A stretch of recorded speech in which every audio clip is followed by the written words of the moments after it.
और इस वक्त की बड़ी खबर ईरानी मिसाइल नेटवर्क पर ट्रंप ने बड़ा दावा किया है। ईरान के पास 21% मिसाइलें बची हुई हैं। कहा है ट्रंप ने ईरान को समझौता करना ही होगा, ये भी कह दिया है। ईरान के पास कोई विकल्प नहीं है, ट्रंप का कहना है। हमें ईरान के मिसाइल ठिकानों की सटीक जानकारी है।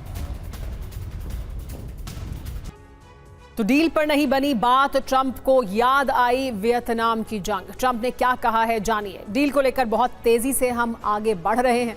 ईरान जंग के अभी सिर्फ 3 महीने ही हुए हैं। अमेरिका वियतनाम जंग 19 साल तक चली थी। अभी तक ईरान से कोई डील नहीं हुई है। ट्रंप के बयान के मायने क्या हैं वो समझिए। युद्ध जल्दी खत्म होने के आसार नहीं हैं। ईरान अभी झुकने को तैयार भी नहीं है। निकट भविष्य में डील के आसार दिखाई नहीं दे रहे हैं। हॉर्मुज स्ट्रेट में अभी तनाव यानी जारी रहेगा। डोनाल्ड ट्रंप जो कह रहे हैं उसके जो अर्थ हैं वो यही निकलते हैं। लेकिन जून के पहले ही हफ्ते में 3 बार युद्ध विराम उल्लंघन हो चुका है। रिपोर्ट्स की माने तो अब मुश्तबा ने एक नए प्लान पर काम शुरू कर दिया है।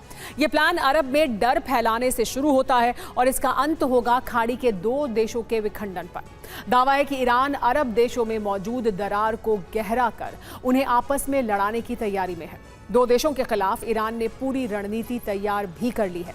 कौन से हैं ये 2 देश और क्या है मुश्तबा का संपूर्ण प्लान, इस रिपोर्ट में देखिए। ओमान के मीना अल फहल तेल टर्मिनल पर हमला हुआ। ड्रोन 2 बोआई टर्मिनल के बीच गिरा। सुरक्षा कारणों से टर्मिनल को बंद कर दिया गया। हालांकि कुछ देर बाद इसे फिर शुरू कर दिया गया है। अगर यूएई और कुवैत इजराइल का साथ देते हैं तो अबू धाबी सऊदी अरब को दे दिया जाएगा, जबकि बूबियान द्वीप इराक को मिलेगा। यूएई में सबसे ज्यादा तेल बुहासा क्षेत्र में मौजूद कुओं से निकलता है, जो अबू धाबी के दक्षिण पश्चिमी रेगिस्तानी इलाके में मौजूद है। यहाँ से प्रतिदिन लगभग 6,50,000 बैरल कच्चे तेल का उत्पादन होता है।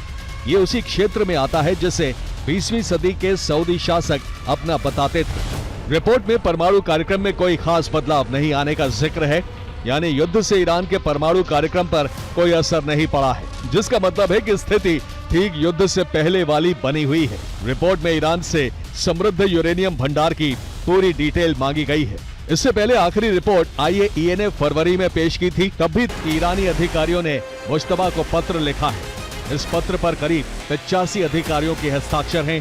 पत्र में ICBM प्रोजेक्ट शुरू करने की मांग की गई है। अमेरिका की विश्वसनीयता पर संदेह जताया गया है। दावा है कि पत्र में अमेरिका तक हमले करने में सक्षम मिसाइल का जिक्र है।